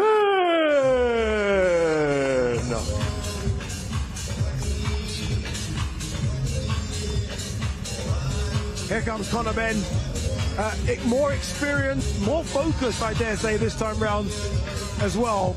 And, you know, with a bit of inside information, a little bit bigger this time round as well, Darren. Yeah. And look, the tweets are going to be going mad. Tell us, Dad, tell us. Look, I can't tell you what they're going to do tactically or technically in this fight. I don't know what a game plan is, but yeah, I think he's definitely grown into this a little bit, and that's why moving beyond this fight is welterweight a real possibility. I'm not 100% sure. Regardless, though, this man, we've said it before, he needs to stay disciplined. He needs to use that fire, but he needs to use that fire and aggression correctly, Barry. Yeah, I see. One thing, now that first fight out of the way, he seems more relaxed because he's not defending that undefeated record. He's not defending that almost that family pride thing where he had to get the win. So that's done now. So he still wants to get the win. He still has to get angry, but I mean, there's a bit more.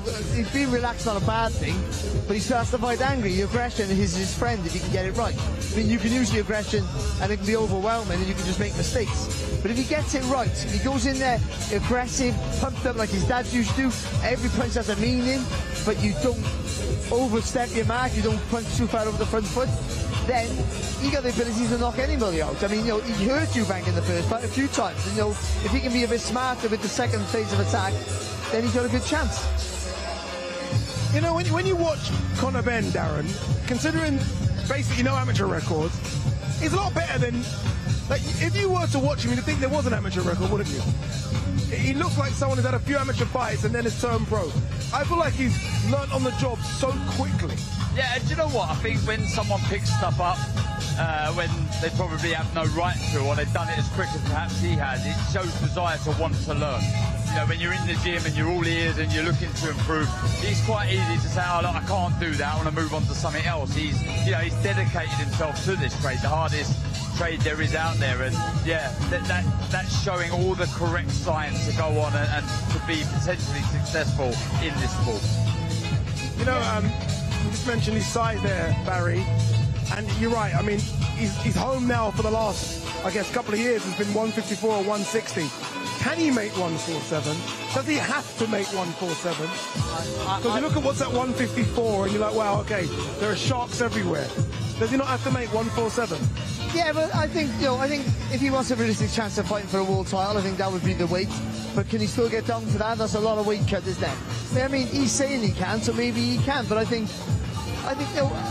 Darren talks about how improved the fighter that he is. So he had an issue with me a few years back, and I called him the most improved fighter in the country before the Algeria fight, and he had a real problem with that. And when I sort of spoke to him, he said, "You're making up that I wasn't a very good fighter." And I said, "Well, actually, Conor, you weren't that good, and why should you be good? You had no experience. You just come into the game really green and fresh, and you knew nothing about the sport. Just having a great dad, a father who's a great boxer doesn't mean you automatically make you a great fighter." But he learned on the job, so he was the most improved fighter in the country, and then he took it as a compliment, thank God, because he can fight in front of me. But I mean, after that, he's gone on for leaps and bounds, and I think he's learned on the job, and that's a difficult thing to do under the spotlight, Darren, continuously. And now, he's probably as good as he's ever been. Yeah, 100%. I'm intrigued to see how he approaches this fight, Barry, from the off. Like, does Conor Benn look to hold the centre of the ring, or does he try and use that side of Eubank to walk him onto shot? No, I don't think. I tell him how improved he is. I don't think he has the ability or the size to walk him onto shots. I think he has to be the aggressor. But like everything with boxing, Darren, as you know, it's your entry and your exit. That shot we've just seen a moment ago, the jab, that's going to be so important. He didn't use that in the last fight. He was getting low, which was good, and to the right, which wasn't bad. Forced Eubank to overreach with the shots at time, but without the jab, he can't find a way in.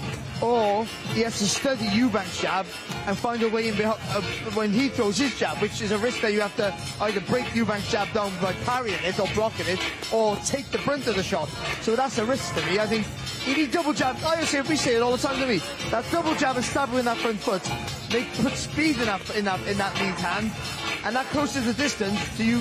And then all you got to do then is take a step to the right, so he's on the left-hand side of the left-hand jab of Eubank, and he can throw from a safe place. And another one, I guess, if we're going to go back to the weight, and if he is trying to build up into this middleweight division, we go back to that third round where he hurt Eubank. If he was a little bit bigger, naturally, would that have done more damage? I think so, possibly, yeah. But also at the same time, like we mentioned, he has to stay explosive, so putting on that weight, he has to be sensibly put on, where you carry a bit more power and more purchase throwing through the punches, but also keep that speed and explosiveness. Otherwise, it's no good. It's just a heavy, those heavy shots you can take all day. Yeah. It's the ones with the snap are the ones that make you think twice about throwing back, make you panic and put panic on you, or knock you down and hurt you. The heavy shots, it's a bit of pain, isn't it? But you can absorb that and get used to it. It does seem a calm demeanour. Not just around Conor, look, all smiled, Tony Sims smiled, Nigel, Pedro in the corner. They seem at peace, they seem comfortable, are they?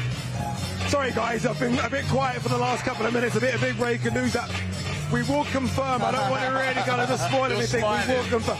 I'm smiling because, you know, Jamie Ward looked at me. I looked at Jamie. I think there's something to talk about, but we will break it a bit later. Aside from that, Conor's looked explosive in the ring, hasn't he? He looked really good in the ring.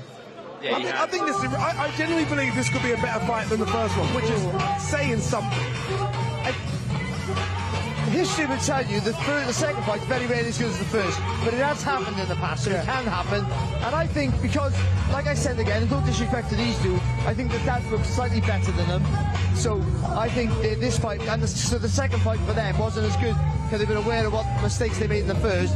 I think these two might make the same mistakes, which makes it a fun fight. But either way, whichever way you paint it, Conor has to be aggressive. If he's not aggressive, he can't outbox Chris, I don't think. If he proves me wrong, it's fantastic, but I can't see that. Yeah, I mean, that aggression has to be there. We've said this, you know, ever since the first fight was happening. He's got to be smart with the way he uses that fire and that aggression. He's got to channel it and pick his moments, but that's not a bad sparring partner. That would be a bucket list for you and me. Just to do just to do a little bit of shadow thing, boxing there in front of Nigel Benn. I wonder if that's the same for Conor, because this is bad. I just think the air of the shots from Nigel Benn is probably enough to knock me out. You know, they mirror. They almost mirror each other, don't they? And in terms of the way Conor's clearly watched his dad growing up, because he mirrors him. Even the way he kind of bends his knees and goes I tell you what, Nigel Benn coming up before he won anything, he looked the angriest man you ever met in your life. He was so ferocious. He had that Mohican haircut thing that he had going on, and he used to scream when he got in the ring, and you just thought, this is a maniac. And he used to wear people, he used to knock people off. Like, it was just like almost horrific the way he tore through people. I spoke to him recently. I had to sit down with Nigel, and you know, it always kind of reverted back to the same thing. I just loved to fight. I just wanted to fight. I just wanted to do damage. But people forget, though, he was ABA champion. He was a really good boxer. Yeah. So you don't just win that on aggression alone. You have to have skill. So I think he was underrated his skill, but ultimately, the power and the commitment. I mean, I say it all the time. He is arguably our most instinctive fighter we've ever had. No, I said that to him. I said, what are your ambitions after you turn, when you turn pro, after being an amateur, winning the ABAs? He went, do you know what? I thought to myself, I could win a southern area and win a British. I've done well. I love that. You wouldn't hear that from anybody anymore, would you, that? Well, he did more than that, didn't he? He's going to be one of our best. He was brilliant. Two-weight world champion. And do you know what, though? Conor, to be fair, coming from the background he has, a privileged background, that's the truth, to do what he's done, in a tough sport, that's the same with Chris, to be commended. It really is. Okay, guys, that bit of breaking news that I was referring to, I can reveal that the Ring magazine have put out a tweet confirming that there are negotiations for Anthony Joshua to fight Jake Paul December 10th, I believe the date is, in Miami. That's a real thing. Jake Paul will get hurt. Yeah. I mean, surely that doesn't go more than... I've made jokes that AJ could go over and just literally... I'll say this very quickly, right? If you're Team Jake Paul, you show him the Ngannou fight and say, this is what happens to someone that doesn't box properly. And you want to fight this man. Yeah. But also, it's true, and it should happen. What a replacement, though. What a replacement, considering it was supposed to be Gervonta Davis. To replace that man with Anthony Joshua... 5'5", is incredible. 6'6". Is incredible. Anyway, enough of that, because we have the superstar in the building. Oh, his music got me going. Got a nice little sweater. You're looking bigger, Conor. Can I have 1 second? Can I have a little... Okay. Conor, how are you feeling, my man? Yeah, great, man. Yeah? Happy to be here. But everything looks different from April last time. Everything. The demeanour looks different. No, I was still healing, man. Do you know what I mean? Yeah. What I say, a strong mind can carry a weak body, but a strong body can't carry a weak mind. And it's all up here. It's all mental. I felt strong. I'm always give 100%. I weren't right. A lot of hatred, a lot of bitterness, a lot of anger, a lot of spite. Waking up in the morning, that was what fueled me. Yeah. I wake up in the morning angry, I go to bed angry. And I don't feel that way now. I mean, don't get me wrong, I'm an emotional guy. I'm an emotional guy. And what has given you that peace, Conor? Therapy. Really? Yeah. Yeah, a lot of therapy, a lot of help. I love that. That's brilliant, that is. I was a broken man. But my job, my priority was to get back in the ring. I wanted to just get back in the ring because that was like a place where I found peace. And it was just hard. It was hard. Mentally, I look back now and I go, cool, I weren't in no conditions to You must fight. be so proud of yourself. No, you must be. I mean, I'm getting there. You don't. I mean, people go through worse things in life, right? You know. So what am I moaning about? It's your life, though. So the problems in your life are your problems. So you can't belittle that. If it's a problem for you, It helped get me through thinking about what other people else are going through. Comparison to what I am. Just my ego and pride was hurt a little bit. That was it. I've got my kids are healthy. I'm healthy. Yeah, my of family's course, of healthy. course. What am I moaning about? What am I really moaning about? You know, and I think you have to go through things in life to get to where I am now. And I feel happy. Too happy. I might get in there on a Saturday night start dancing. Do you know what I mean? Can you switch that switch? So can you click that switch? I know you can. Come on, Barry. But I was going to ask you, to go the 12 rounds, they've got a torrid 12 rounds, a great 12 rounds, a real torrid 12 rounds. You've done that for the first time in your career. Second.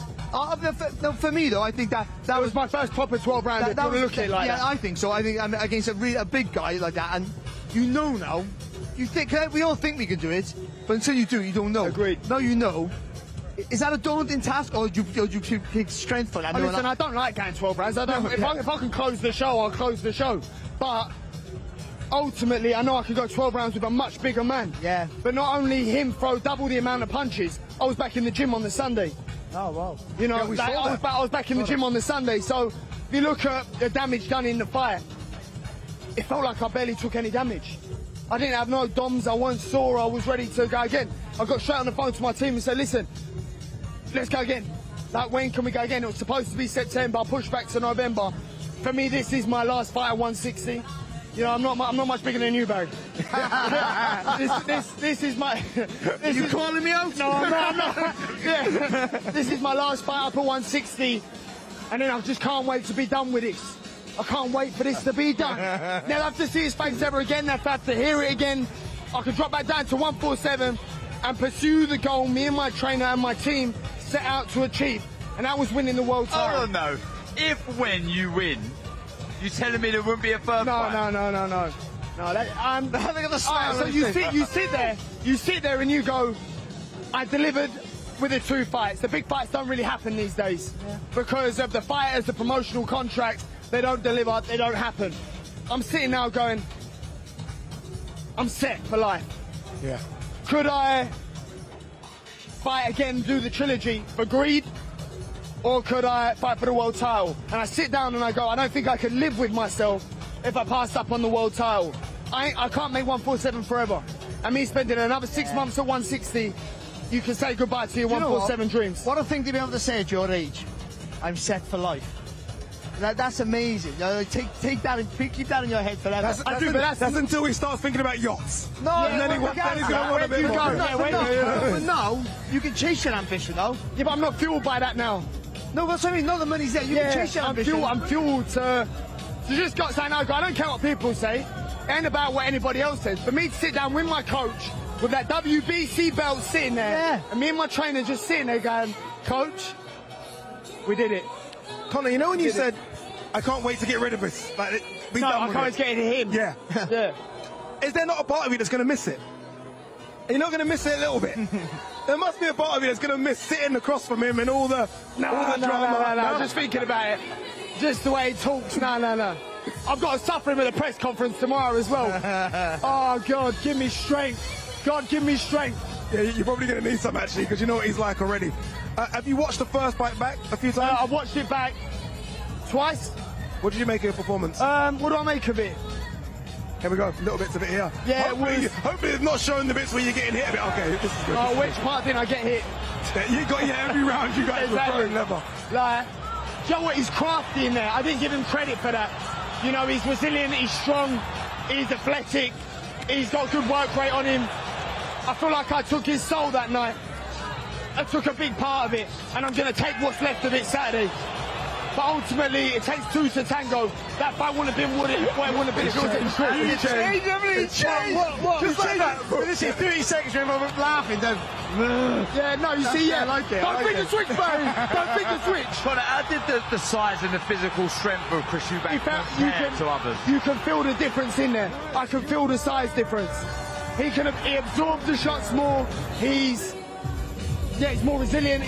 But if he was a welterweight, this would be a no contest. This would be no match. You can use the angles, can you? Your entry and You your say exit use can be the a bit angles, better. but he used his weight well. Yeah. He used his weight well. And I was erratic early on. And he used his weight well. He used his experience. Yeah. He's crafty in there. He doesn't look all that from the outside, but when you're in there with him, I'm sure you've met them fighters throughout your careers where they don't look all that. And then when you get in there with them, you go, okay, that makes sense. Why you're crafty, you're experienced, bit awkward.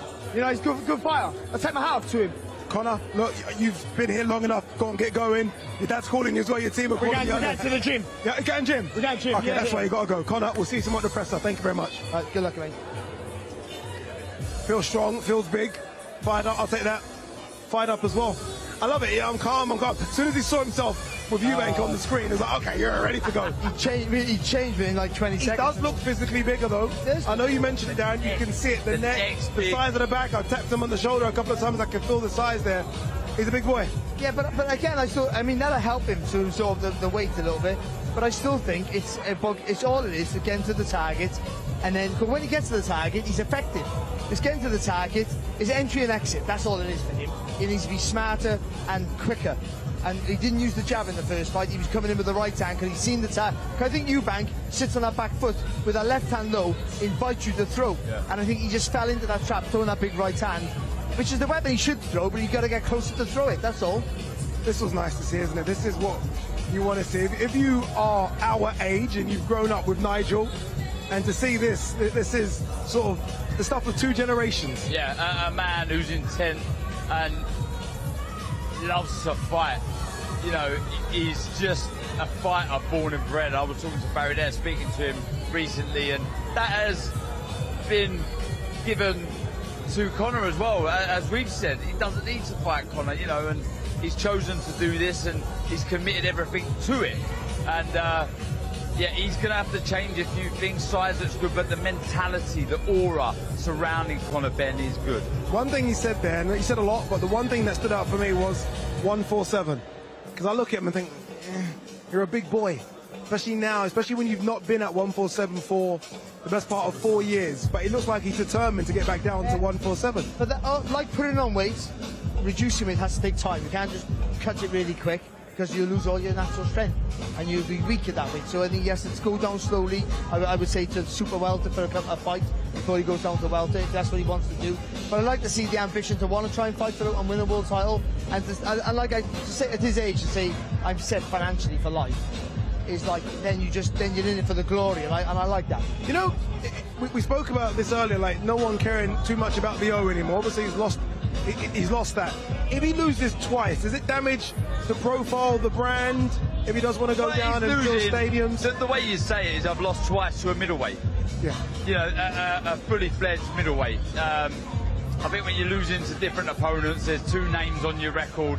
But he's here. He's made his arrival. He is here to the workout, and he still looks good. Calm down, Adam Smith. He's here. Still looks good though. And look, he's always got the high cheekbones, Eubank Jr. But he doesn't look. He looks fresher than the first fight. He does, yeah. He doesn't look to me someone who's struggling at the weight on the Wednesday. I'm always obsessed with how many team members one needs. I reckon you'd have a big entourage. At least 20. Yeah, At least 20. That's what he's got. Eubank's got a team until you realise you got to pay them all. Then it trims down. Yeah, no one's here as a volunteer base. But it'll be interesting to see what he looks like. Again, we know ultimately the weight cut's a tough one for him. But it's how he does it this time round. He's going to learn from last time. All he's got to, because he has the ability and he has the range and the size. He needs the engine. You got to have a good engine against a guy who's going to be coming at him for 12 rounds, as he knows from the first fight. All right, we've had Conor Benn in the ring. Now it's time for Chris Eubank Jr. Let's throw down to Mr. Thomas Triver to introduce him. And now let's welcome to the ring, from Brighton, England. His professional record, 35 wins, 3 defeats. 25 of his 35 wins come by way of knockout. Ranked number 3 by Ring Magazine. Let's welcome the former IBO World Champion, Chris Eubank Jr.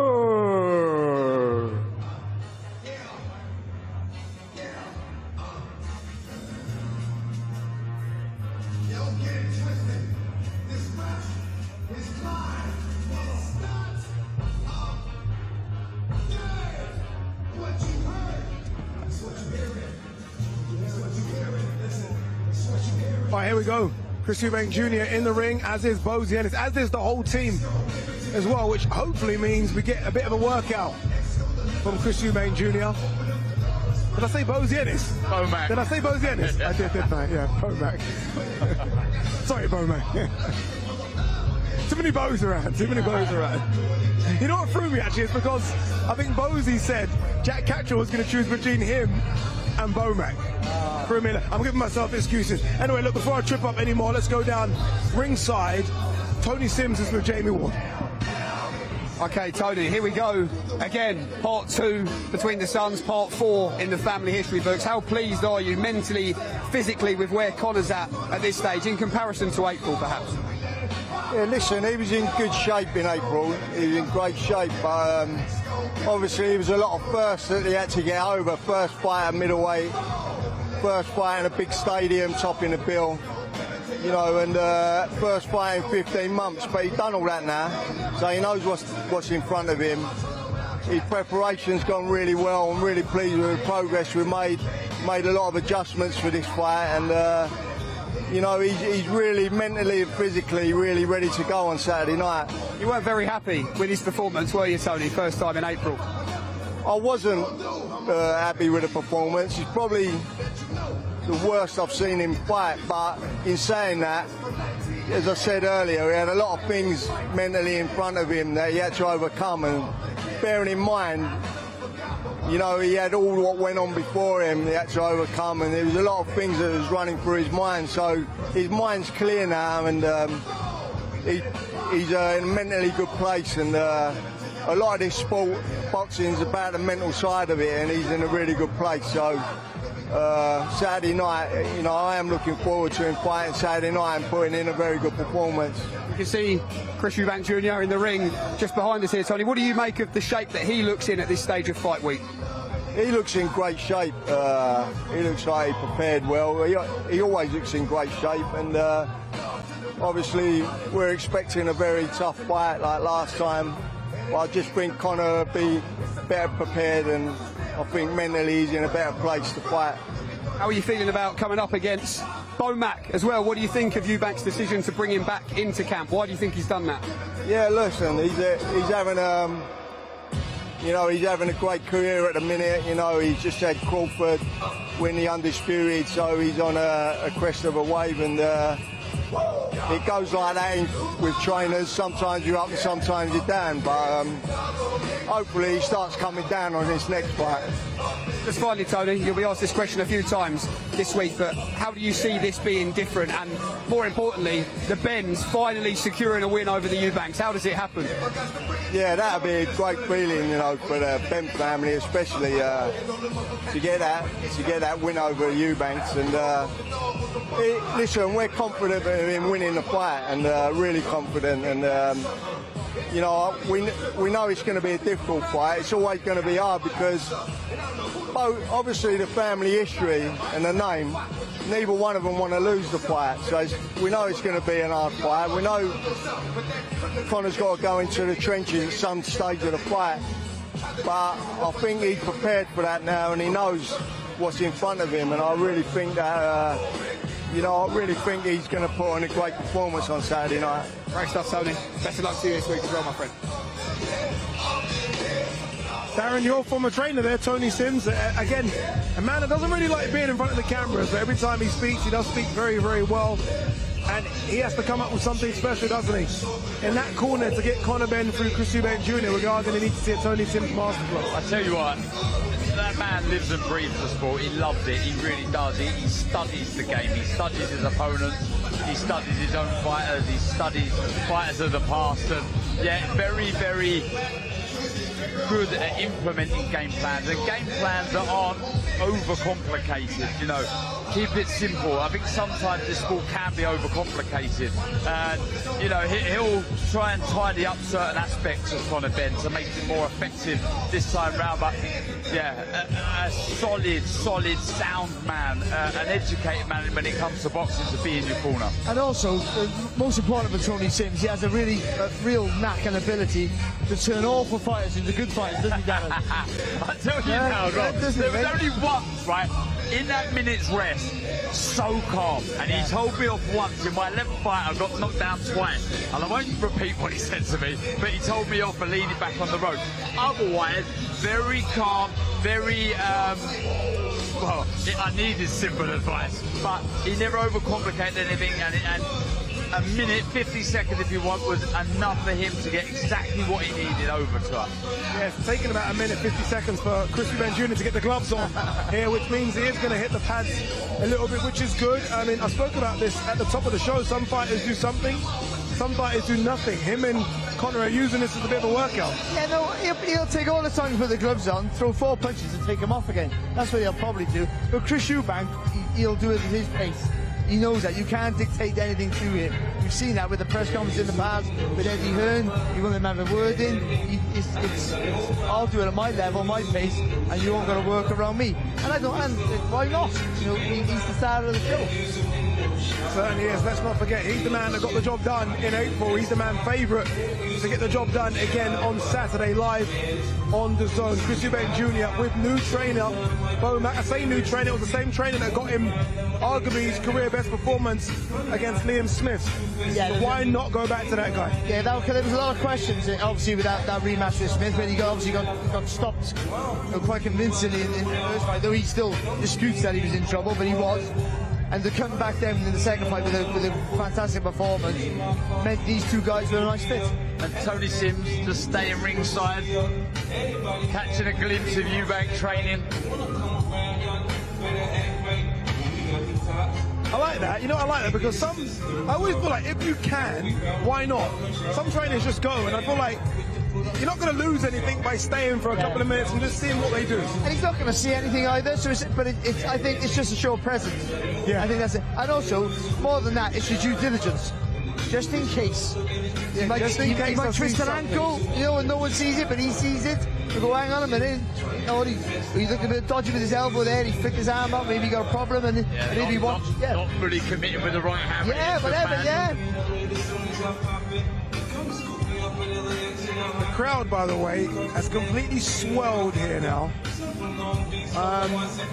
It's packed, isn't it? Let's be honest. It's packed, and again, this is just a small snippet of what you can expect on Saturday. Quite a few thousand are going to be packed into the Tottenham Hotspur Stadium, and it should be a good one. Fingers crossed the weather holds good as well. Yeah, well, I mean, I'm under a canopy, aren't we? So we're all right. I'm in the studio, I'm all right. No, but yeah, look, hopefully it stays dry, and I've no doubt everyone in attendance is going to have a great evening, and I just can't wait for the whole build-up, you know, on the night to enhance, and, you know, we see their arrivals as we're sat there, Barry, at ringside, and then, you know, the walks, the anticipation of it. Exactly. All big fights, the anticipation before they get in the ring, before their ring walks, a little few moments before the first ring walk happens, is arguably the best fight time of the night, isn't it? Because you're really on edge of what's going to happen. Yeah, but the ring walks in the first fight for those two was just something special, wasn't it? It really was. Will Senior make the ring walk again with Junior? I think is that a given? I think so, yeah. This is a family feud. This is a family affair. Yeah. I think feuds are good work, and I don't think it's not a rivalry anymore because the Eubanks are so far ahead now. So, you know, that rivalry thing's gone. It is a feud. Yeah. I think it's a little bit different. And there is a bit of redemption if Ben can win the fight. But according to Ben, if he wins, it ends here, whatever happens. But one thing's for sure with the Dutch is they live and breathe every punch that's landed, and there is Tony Sims. You know, a man that studies, as I say, this game inside out, and he's studying Chris Eubank Jr. right now. I just love the way all of the Conor Benn team have gone, and Tony Sims is like, no, I'm staying. And something about that. And you know Tony Sims studies boxing because Darren knows this because Darren's boxing in the gym. But I've been to the gym, and that wall with like the Zarate and all the great fighters, their favourite combinations, he puts them on the wall for you guys to learn. And that takes a lot of studying to find out what their best combination is. Yeah, I've sat down in his study in his house and we've watched fights. I mean, he was the first man to really introduce me to Sugar Ray Robinson. I knew of the great man, the greatest pound-for-pound fighter ever, but I hadn't really sat down and watched him. It was Tony who said, look at this, look at that triple left hook that Robinson throws. But when he wasn't looking, I put Jones and jab on the bottom of his paper. Yeah, you're on there. By the way, the kneel it was called. The best thing I can say about Eubank's workout here is how clean it looks. Everything just seems very sharp and snappy. He looks really good here. Yeah, he's not. Listen, they're not going to give anything away, are they? They're not going to show you too much. And he has got a tracksuit on. He's not in shorts and t-shirts, so I think he's not overemphasising that he's tight on the weight, but also, you know, if he can sweat half a pound off or a few ounces, he'll take that. I wonder how much pad work Beaumac does with Eubank as well. Why is it? I don't think he does pad work. He doesn't do no pad No, I don't work. think there's any pad work for anybody, I don't think. But by the way, pad work is overused in my opinion. I think the bag is the most important instrument in the gym, I think. So what do I know? No, but I guess so, because you're there and you're having to use your own imagination. You've got to imagine your fighter in front of you when you're throwing the combination. Yeah, I think so. Beaumac only does big fights, doesn't he? I mean, he's gone from one stadium to another. He's gone from the Elysian Stadium to the Tottenham Hotspur Stadium. And look, I love all the attention he's getting because him and Crawford were doing it almost silently in Omaha, not getting the adulation they should have got, and now finally he's getting the respect. Selling out in Omaha, but still silently, yeah, how crazy is that? I mean, Terence Crawford's a generational talent. That's the Will he be here on Saturday? Do we know if Crawford's going to fly over? It'd be nice. It'd be nice. But he's enjoying this, Beaumac. You know, you get that big fight feel. Obviously, he's used to them, and you can see he's buzzing with the energy of this event.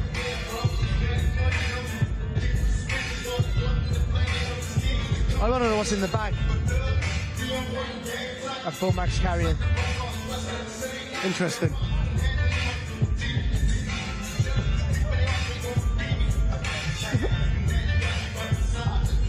When you said that, I started thinking of the movie Seven.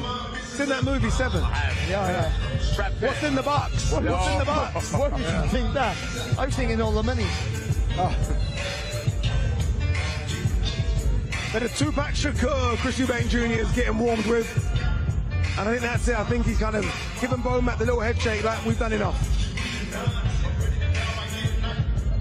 I think the best ever media public workout I've seen has to be Beterbiev when he was going to fight Bickel. And he started doing handstands and press-ups. And I was like, what's going on here? And he lost. We've been lucky, haven't we? We've seen some really We're not thinking good about it. work. Yeah. We have been. Some of those Riyadh season events are sensational. Even Fury. Didn't Fury and Usyk get a boat over? That's yes, right. they did. Yeah.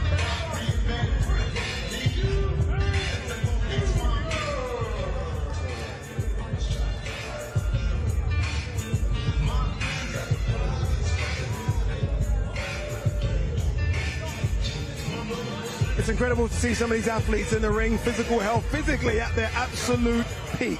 But this is Movember, and Movember is such an important month for mental health. Obviously, Mind do a fantastic job, the charity, in promoting that. And we've partnered with a fantastic cause to continue the partnership as well.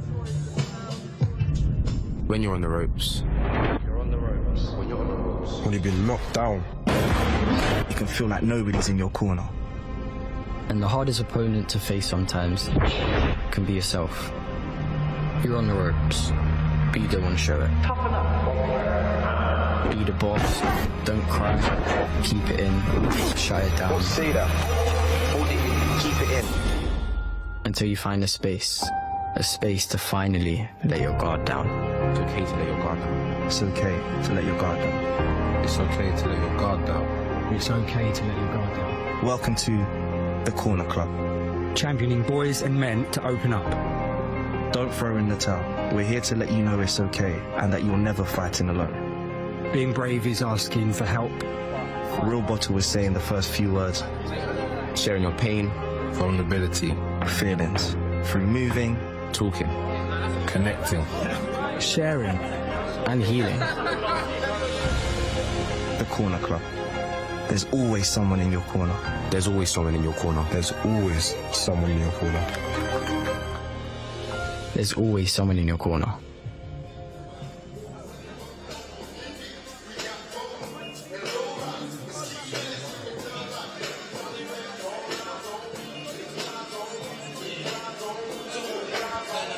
Yeah, that's absolutely fantastic, isn't it? DAZN are proud to partner up with the Corner Club. It's a fantastic initiative which allows young men of all age groups, not just to get fit physically, but have that conversation as well. Conversations that men normally shy away from. Again, you can see more information, you can get more information, you can see the link there on the screen. But it is important to have those conversations. We just had Conor Benn here saying, look, I grew therapy and was open and honest about it, and that's the most important thing. Absolutely. You heard it there in the promo. There's always someone in your corner. Talk. Get it off your chest. You're not on your own. Please, please talk. Yeah. And boxing is the most cathartic exercise you can do, it really is. And also, boxing gyms are the most inclusive atmosphere. And once you start doing that, it gives you release, and you're around like-minded people, and you will talk, and people will help you out. And with that, a talk is the most important thing. And if Conor Benn can do it, a man under immense pressure with all the money and fame he has, not afraid to talk to people to get rid of your problems, it can only be a good thing. And I think for men, not having that stigma and not being afraid to talk to another man and say, listen, I'm struggling. Yeah, and we've spoken to so many people who always talk about how important boxing gyms are. It's just like what they do for the community as well. And we see boxing gyms closing down, and I guess this is just my scream and shout out there, keep boxing gyms alive. Because it is important. Young people do go there and they do stay fit and they do have conversations. I mean, quite a lot of kids from my childhood in my area, that was their release from their home life, which wasn't always great.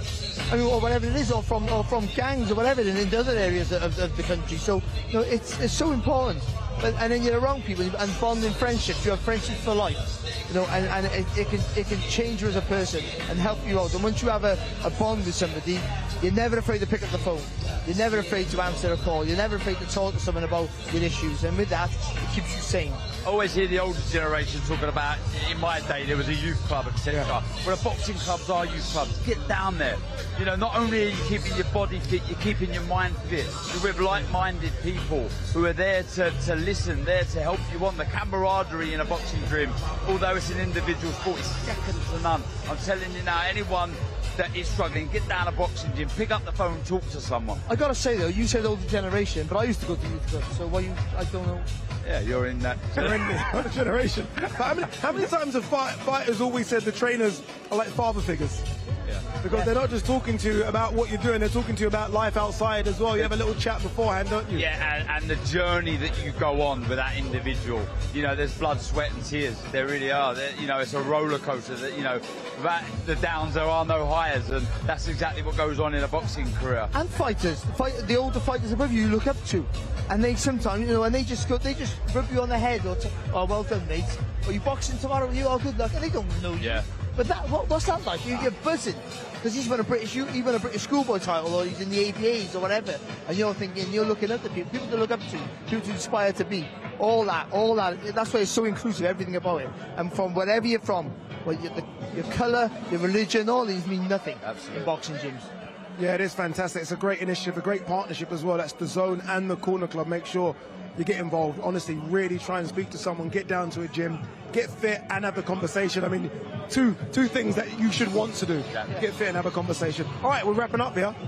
Chris Eubank Jr. has done his workout, he's done his photos. He's just here now trying to avoid the 1,000 camera people that are trying to get a little word with him. We are now 3 sleeps away from the big one. We are talking about Chris Eubank Jr. versus Conor Benn, and it will happen at that magnificent stadium, arguably the best stadium in the world, the Tottenham Hotspur Stadium. Tomorrow it is the press conference, and I have a feeling these boys are going to say some stuff to each other. See you tomorrow. Live only on DAZN, November 15th. Eubank Jr. versus Benn 2. For over 3 decades, 2 names have been carved into British boxing legend, the Eubanks and the Benns. From the father's sequel in the 90s to the son's sequel today. The greatest rivalry British boxing has ever seen. Their first fight was a modern classic, a fight of the year contender in front of the entire nation with the world on the edge of their seats. And this November, it's the rematch. Chris Eubank Jr. looks to close the case once and for all, while Conor Benn looks for his revenge. The greatest families in boxing go to war once again on DAZN. Eubank Jr. versus Benn 2, November 15th. Watch only on DAZN.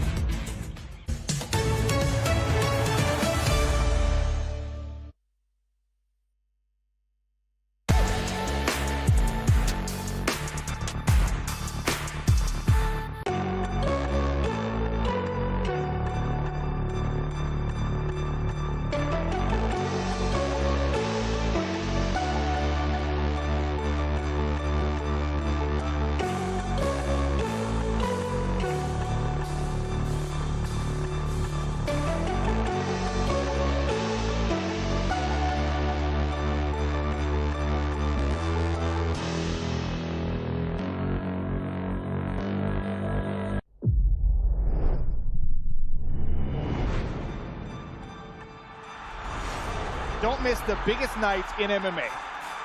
PFL is more than a fight.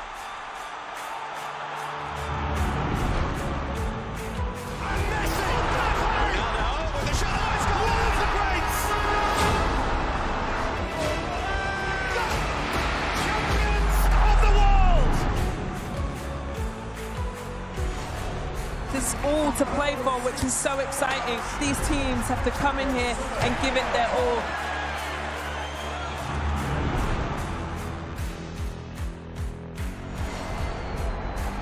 Have a real nice tempo. Goes baseline, watch out. Oh, my! Oh, baby! All the way down the runway for a big-time throwdown.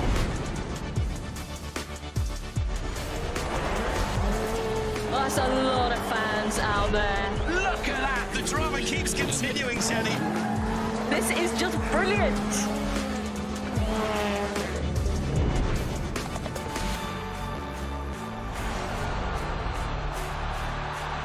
He strikes. Start as you mean to go on.